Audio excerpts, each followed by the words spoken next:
Hello guys, I hope you are doing well. Today we will talk about how to fix or how to solve the problem of buffering on the application of loop period and pregnancy tracker app. You click on settings.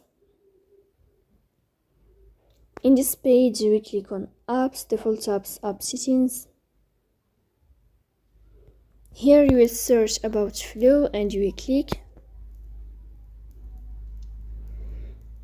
In this page of app info you will click on first stop and you will click OK. Here we go to storage.